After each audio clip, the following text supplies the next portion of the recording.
सृष्टि बचपन से ही दिखने में सुंदर नहीं थी, लेकिन अमीर बाप की बेटी सृष्टि पर उसकी माँ जान छिड़कती। मेरी बेटी कितनी प्यारी है, भगवान सबको सृष्टि जैसी बेटी दे। सृष्टि धीरे धीरे बड़ी होती है। एक दिन सृष्टि की सहेली कहती है, तू दिखने में कितनी अजीब सी है, लेकिन मैं जानती हूँ हम सब में सबसे अच्छी शादी तो तेरी ही होगी। तेरे पापा अमीर जो हैं। और बता नहीं सकते यार, दहेज तो हर कोई देता है, ये क्या ज्यादा ले जाएगी अपने पति के लिए? अरे बड़े शहर में कोठी है इसके पापा की। अरे पापा की है ना, कौन सी इसकी है? इसकी होती तब तो कोई भी लड़का इससे शादी कर लेता। अरे पापा की मतलब पापा की है तो मेरी ही है ना? किसने कहा? अब तेरी तो तब होगी ना जब तेरा भाई ना हो। वैसे भी शादी के बाद सारी प्रॉपर्टी भाई के नाम होती है। सृष्टि समझ जाती है कि उसे किसी भी हालत में माँ बाप की सारी प्रॉपर्टी को अपने नाम करना है, लेकिन कैसे? एक दिन सृष्टि का भाई शीनू कहता है, बहन क्या कर रही है? तुझसे एक बात करनी है। अरे हाँ हाँ करना, मैं तो तेरी बहन हूँ। बहन मेरी लाइफ में ना एक लड़की है, बहुत अच्छी है। मैं सोच रहा हूँ माँ और पापा से बात करूँ शादी के लिए।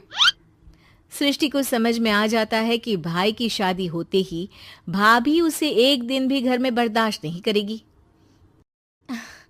क्या बात है भाई, बताना कौन है वो? यार वो बहुत अच्छी लड़की है, पढ़ी लिखी है, मेरे साथ जॉब भी करती है। बस एक प्रॉब्लम है। हाँ प्रॉब्लम? क्या प्रॉब्लम है भाई? यार वो शादीशुदा है, लेकिन उसके पति ने उसे सिर्फ इसलिए छोड़ दिया क्योंकि उसके माँ बाप दहेज नहीं दे पाए। सृष्टि ये सुनकर न जाने क्यों खुश हो जाती है। अरे भाई तो क्या हुआ, लड़की तुझे तो पसंद है ना?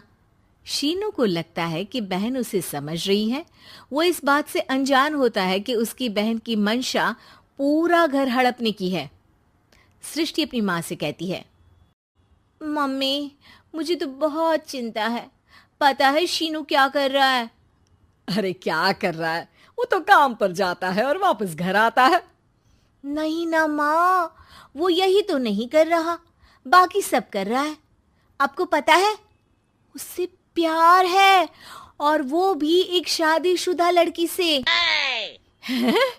ये क्या हो गया? मैं सोसाइटी में क्या मुंह दिखाऊंगी? अरे तेरे पापा तो यही कहेंगे कि मैंने ही उसे बिगाड़ दिया है।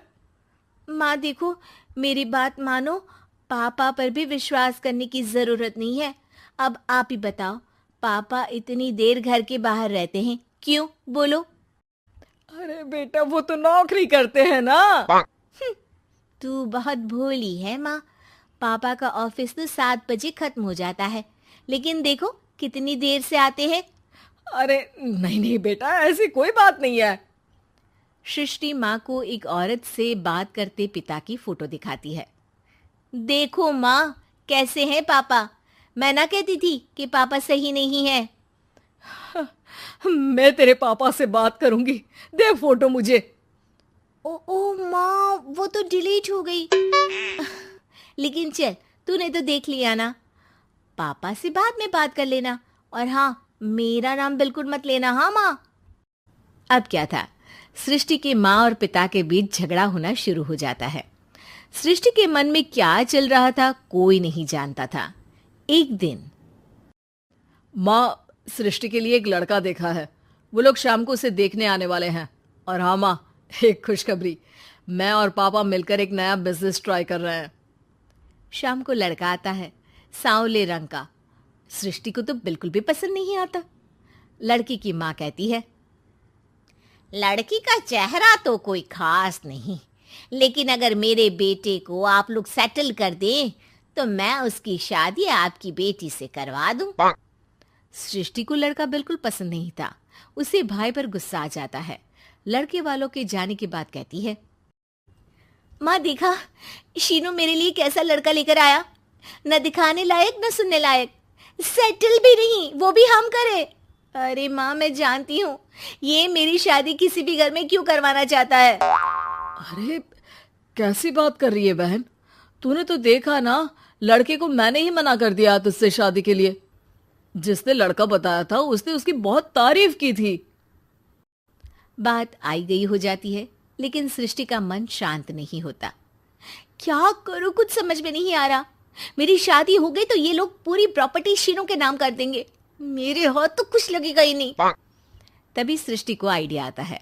वो किसी वकील को फोन करती है। जी देखिए, अगर आपके मम्मी पापा का तलाक हो जाता है तो आपके पिता की आधी प्रॉपर्टी आपकी माँ के नाम हो जाएगी, फिर उसे वो किसी को भी दे सकती है। सृष्टि अब माँ को बेटे के खिलाफ भरती है। माँ, शीनू पर नजर रखा करो, वो जिस लड़की के प्यार में है ना, वो शादीशुदा है।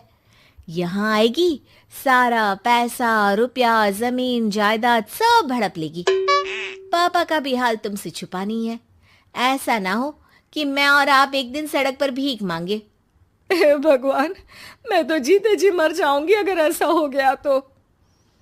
ऐसा हो गया नहीं माँ, ऐसा ही होगा। अभी समय है, आगे का सोच लो। मैं तो कहती हूँ पापा से आधी प्रॉपर्टी लेकर अलग हो जाओ। पापा की आधी प्रॉपर्टी भी हम लोगों को अगर मिल जाती है ना, तो अगले 7 जन्म सफल समझो। बेचारी माँ बेटी के कहने पर पति से तलाक लेकर अलग हो जाती है। सृष्टि अब पैसों से गाड़ी और अपने दूसरे महंगे शौक पूरे करने लगी। उसके दोस्त भी उसके पैसे इस्तेमाल करते। सृष्टि, कल तुम कहाँ थी? मैं सारा दिन घर पर अकेली थी। तो मैं क्या करूं? मैंने ठेका तो नहीं लिया है ना तुम्हें संभालने का। माँ को सृष्टि से ये उम्मीद नहीं थी। वो बैठकर रोने लगती है। वहीं उसका पति यानी कि सृष्टि के पिता आ जाते हैं। मैं जानता था कि तुम्हारा यही हाल होगा, तो आपने मुझे रोका क्यों नहीं? मैं रोकता तो तुम रुकती क्या? सृष्टि के कहने पर तुमने मुझ पर अपने बेटे पर शक किया, लेकिन तुम ये भूल गई कि कैसे हम दोनों ने मिलकर जीवन में इतना सब खड़ा किया। माँ पति के गले लग जाती है। मुझे माफ कर दीजिए, मैंने आपकी कमाई का एक बड़ा हिस्सा गवा दिया। कोई बात नहीं, तुम साथ हो तो मैं ऐसी 7 प्रॉपर्टी खड़ी कर दूंगा। तभी वहां सृष्टि आ जाती है रोते हुए। माँ, मयंक ने मुझे छोड़ दिया। वो बोल रहा था जब तक मेरे पास पैसे थे तब तक ही वो मेरे साथ था। पापा, माँ, मुझे माफ कर दीजिए।